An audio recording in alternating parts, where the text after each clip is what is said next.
Guys, আমি যে কিংকয়েলের ডিমগুলো ইনকিউবেটরে দিছিলাম ওই ডিমগুলো আজকে ক্যান্ডেলিং করলাম।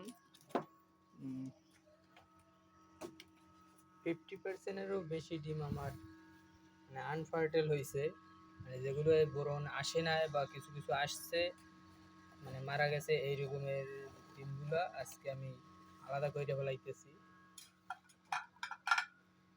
মানে এগুলাই আমার আর কোনো কাজে আসবে না, এরকমের একটা সিস্টেম। এগুলো থাকলেও সমস্যা ইনকিউবেটরে।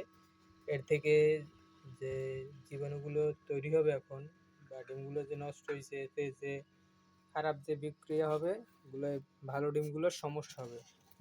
তাই আমি ওই নষ্ট ডিমগুলোরে আজকে মানে ক্যান্ডেলিং করে বাইর করে গিয়ে ফেলাইছি। এখানে দেখা যায় প্রায় 15 আশেপাশে ডিম আছে। এই ডিমগুলোতে আর আমার কোনো কাজে আসবে না, ডিমগুলোকে আমি ফেলাই দিতে আসি।